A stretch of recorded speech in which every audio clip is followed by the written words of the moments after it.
आज हम डिस्कस करेंगे पिट्यूटरी ग्लैंड को। पिट्यूटरी ग्लैंड को मास्टर ग्लैंड भी कहा जाता है। ये हमारे ब्रेन में लोकेटेड है। इसके दो लोब्स हैं, एंटीरियर लोब और पोस्टीरियर लोब। दोनों अलग अलग हार्मोन्स रिलीज करते हैं। उनके बॉडी पे क्या इफेक्ट है, प्लस उनका ज्यादा सिक्रीट होना या उनका कम सिक्रीट होना बॉडी को कैसे अफेक्ट करता है, वो हम सारा देख लेते हैं। सबसे पहले हम डिस्कस करेंगे hormones of anterior pituitary gland. पहला हार्मोन आता है हमारा ग्रोथ हार्मोन। अब ग्रोथ हार्मोन, जैसे कि नेम सजेस्ट कर रहा है, ये बॉडी की ग्रोथ कराता है। मींस बॉडी के सेल्स का नंबर बढ़ाएगा, मसल्स की ग्रोथ कराएगा, टिश्यूज की ग्रोथ कराएगा। Growth in the body cells, promote protein synthesis in the body. अब इसका हाइपोसिक्रीशन, अगर ये कम होगा तो बच्चों में अगर सिक्रीट कम होगा ग्रोथ हार्मोन तो बच्चे छोटे रह जाएंगे, शॉर्ट स्टेचर रह जाएंगे। उस कंडीशन को डुऑफिज्म कहा जाता है। और अगर बचपन में ये ज्यादा सिक्रीट होगा तो बहुत बड़े मतलब ज्यादा हाइट इंक्रीज करेगी, ऐसी सिचुएशन को जाइगेंटिज्म कहा जाएगा। एडल्ट्स में अगर ज्यादा सिक्रीट होगा तो उसको एक्रोमेगैली कहा जाएगा। नेक्स्ट आता है टीएसएच और थायराइड स्टिम्युलेटिंग हार्मोन। अब ये जो हार्मोन है, पिट्यूटरी जो अपने हार्मोन्स रिलीज करता है, ये अलग अलग ग्लैंड्स को टारगेट करके करता है। मींस ये अपना टीएसएच थायराइड के पास भेजेगा ताकि थायराइड अपना हार्मोन प्रोड्यूस करे। तो इट हेल्प्स, क्या करता है, secretion of thyroxine from thyroid gland. तो टीएसएच क्या करेगा, थायराइड के पास जाके थायरोक्सिन का सिक्रीशन कराएगा।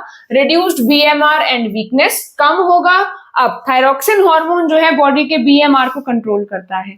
अब अगर ये कम होगा तो बॉडी का बीएमआर भी कम होगा, बॉडी में वीकनेस रहेगी। और अगर ये ज्यादा होगा तो बीएमआर भी ज्यादा होगा और कंडीशन को गॉइटर हम कह सकते हैं।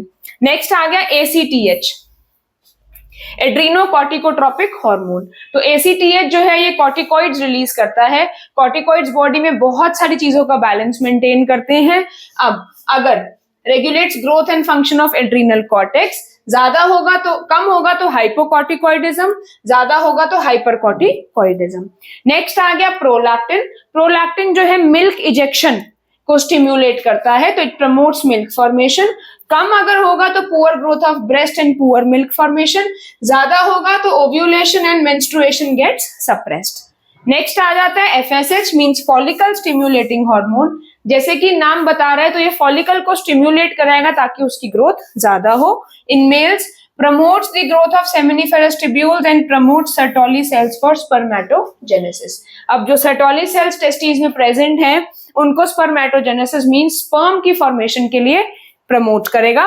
फीमेल्स में ग्राफियन फॉलिकल की ग्रोथ को प्रमोट करेगा इन सिक्रीशन ऑफ एस्ट्रोजन। कम होगा तो स्पर्मेटोजेनेसिस भी कम होगी और oogenesis भी कम होगा। Sex organs are poorly developed, usually sterile, means person जो है वो इनकेपेबल है गैमीट फॉर्मेशन के। हाइपर सिक्रीशन में टेस्टोस्टेरॉन का भी प्रोडक्शन ज्यादा होगा और एस्ट्रोजन का भी प्रोडक्शन ज्यादा होगा। नेक्स्ट आ गया ल्यूटिनाइजिंग हार्मोन या LH. LH is luteinizing hormone. ये क्या करता है, ये लेडिक सेल्स, टेस्टिस के लेडिक सेल्स जो है उनको टेस्टोस्टेरॉन सिक्रीट करने के लिए कहता है। और फीमेल्स में ovulation, stimulates the growth and maturation of corpus luteum and causes the secretion of progesterone। तो देखा जाए तो फीमेल्स में ये प्रोजेस्टेरॉन सिक्रीट कराता है, मेल्स में टेस्टोस्टेरॉन सिक्रीट कराता है। हाइपो में अब कम होगा तो दोनों हार्मोन्स कम बनेंगे या नहीं बनेंगे, poor development and functioning of sex organs. और हाइपर में excessive secretion of testosterone leading to reduced muscle coordination, increased metabolism and excessive secretion of progesterone.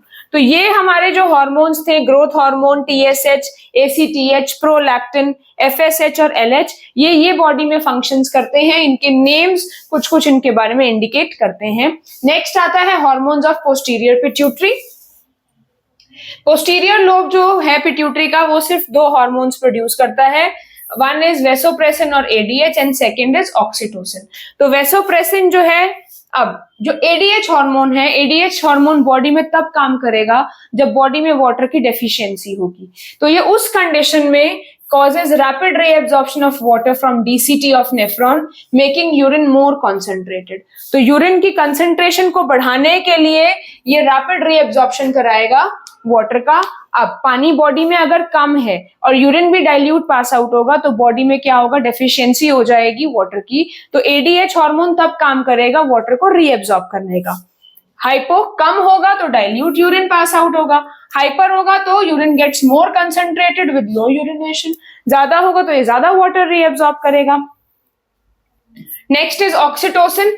Oxytocin का एक ही काम है यूट्रस की कॉन्ट्रैक्शन कराना और लेबर पेन कॉज कराना जिस टाइम पे एक फीटस का डेवलपमेंट कंप्लीट हो गया है। तो जब फीटस का डेवलपमेंट कंप्लीट हो गया है तो ये कॉन्ट्रैक्शंस को स्टार्ट करता है और चाइल्ड बर्थ कॉज कराता है, साथ ही साथ मिल्क प्रोडक्शन को प्रमोट कराता है।